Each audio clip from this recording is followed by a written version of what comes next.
Salut tout le monde et bienvenue dans cette nouvelle vidéo. Aujourd'hui, je vais corriger avec vous un exercice très intéressant.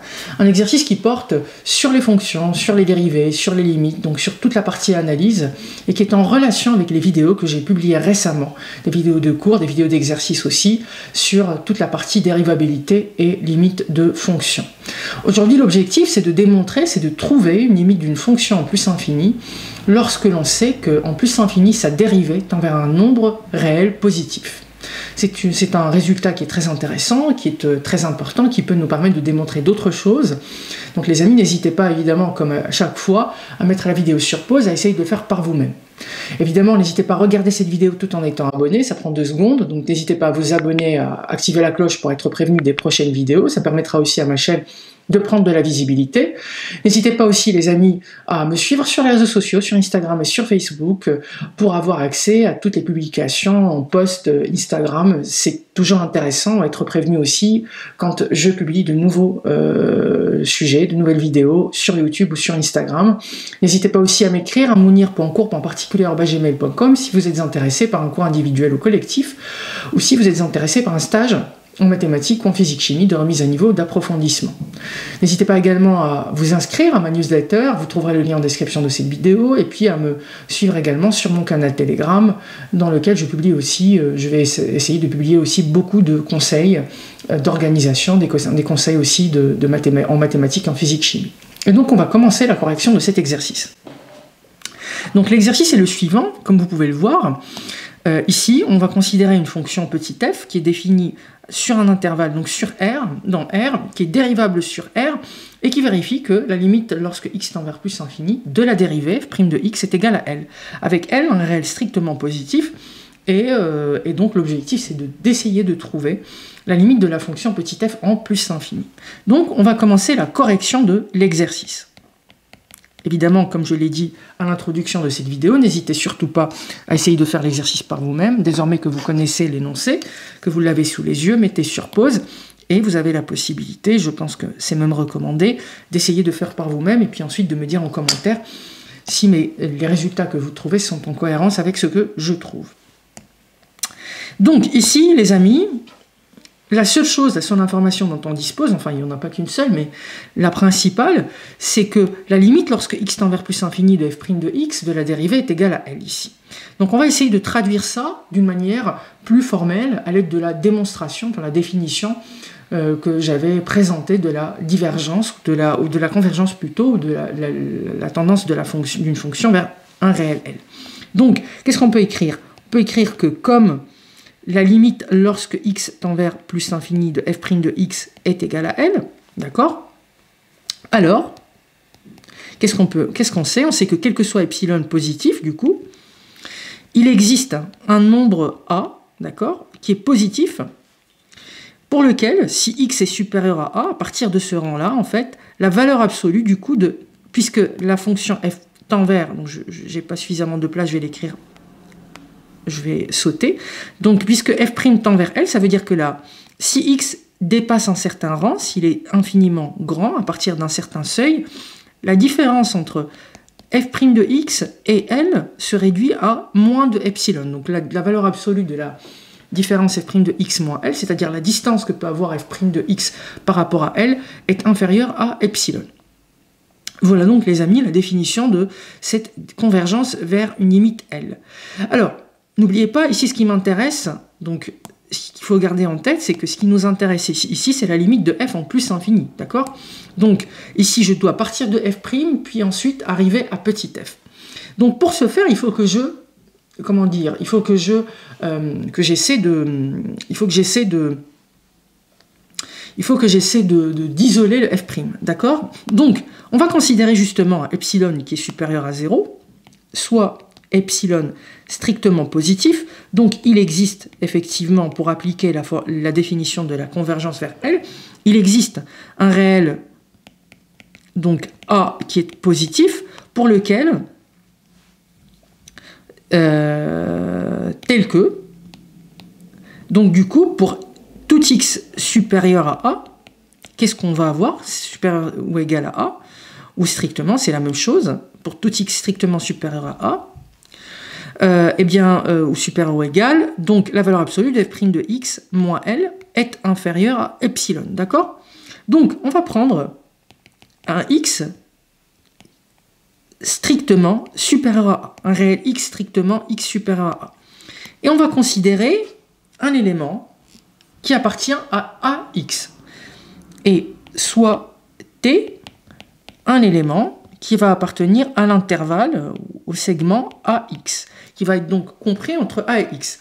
Donc, pourquoi je fais ça? Je fais ça pour pouvoir ensuite passer de ce f' de t vers f de t, intégrer la fonction f' pour essayer de voir ce que je peux faire avec f, pour faire apparaître le f, parce que ce qui m'intéresse c'est f. Comme j'ai f', le seul moyen de revenir à f, c'est de faire une intégration ou de voir une primitive de f.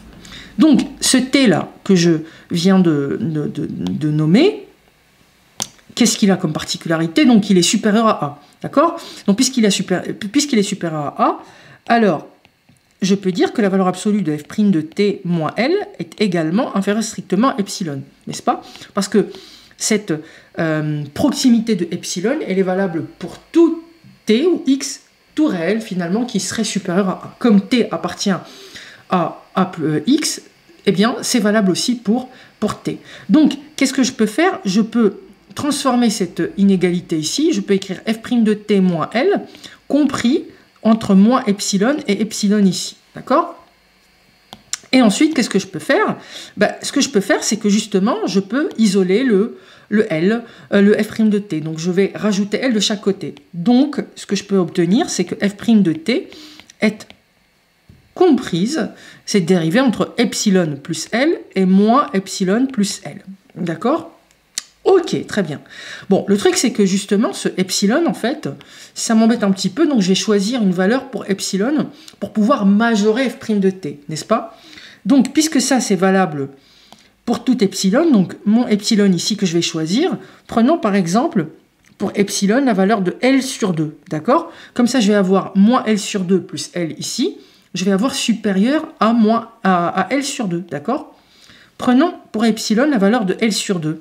Donc, tout le raisonnement reste valable, en fait, parce que ici, comme cette propriété, c'est quel que soit epsilon strictement supérieur à 0, pour epsilon égale L sur 2, évidemment, L sur 2, c'est positif, n'est-ce pas? Parce qu'ils nous disent que L est strictement positif, la limite de la fonction f en l'infini. Donc, L sur 2, pour une valeur de epsilon L sur 2, on peut toujours trouver A, tel que quel que soit A, x supérieur à A, f' de x moins L en valeur absolue est inférieur à epsilon. Donc, du coup, notre epsilon ici, je peux le remplacer du coup par L sur 2, et je peux le remplacer ici par L sur 2, donc partout en fait par L sur 2. Hop, L sur 2, L sur 2, L sur 2, et donc ici, moins epsilon plus epsilon, ça nous fait moins L sur 2, donc on va rajouter ici L sur 2 sur L. Voilà. Donc du coup, qu'est-ce qu'on peut déduire? Donc, par conséquent, qu'est-ce qu'on vient de démontrer? Que quel que soit t appartenant à quoi? À quel intervalle? Quel que soit t appartenant à l'intervalle ax, f' de t est supérieur en fait à quoi? Est supérieur à ça. Moins L sur 2 plus L, ça fait L sur 2, n'est-ce pas? Très bien. Donc, maintenant, je peux faire une intégration, n'est-ce pas?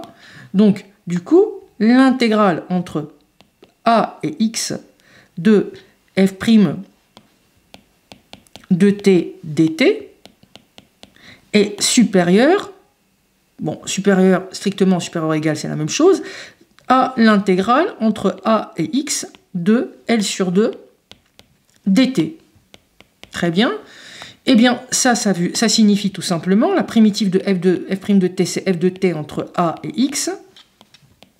Alors, hop. Supérieur ou égal à L sur 2 fois la primitive de 1, c'est t, donc ça fait fois x moins a.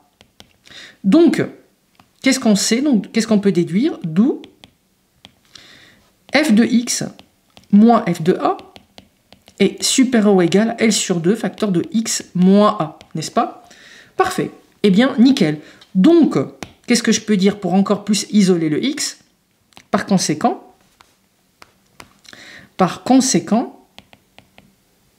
qu'est-ce que j'ai démontré? J'ai démontré que quel que soit x, en fait, finalement, ce qui est supérieur à a, f de x est supérieur à L sur 2 facteur de x moins a, plus f de a. D'accord? Et qu'est-ce qu'on remarque ici? On remarque qu'on a majoré la fonction f par une fonction qui fait quoi? Qui tend vers l'infini, n'est-ce pas?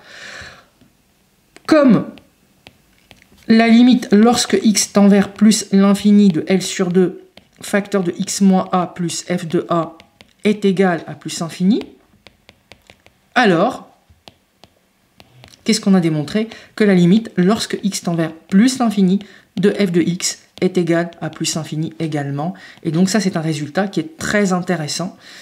Donc, qu'est-ce qu'il nous dit ce résultat? Il nous dit que lorsque on sait qu'une dérivée d'une fonction plus infini tend vers un L réel strictement positif, alors f elle-même, quand x tend vers plus infini, tend vers l'infini, vers plus l'infini.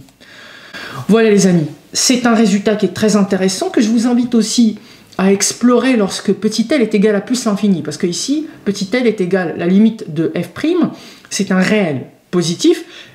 Essayez de démontrer la même chose peut-être lorsque f' tend vers plus l'infini, lorsque x tend vers plus l'infini. Quid de la limite de f en plus infini? En vous basant évidemment aussi sur la définition formelle de la limite en plus infini qui est égale à plus infini. Voilà les amis, j'espère que cette vidéo vous a plu, j'espère que vous avez compris la démarche, la correction, j'espère aussi que vous avez essayé et que vous avez réussi à faire vous-même l'exercice. N'hésitez pas à me le dire en commentaire. N'hésitez pas à vous abonner à cette chaîne, activer la cloche pour être prévenu des prochaines vidéos, à me suivre sur les réseaux sociaux, sur Instagram et sur Facebook, à m'écrire à monir.courbe en particulier @gmail.com, à vous inscrire à la newsletter.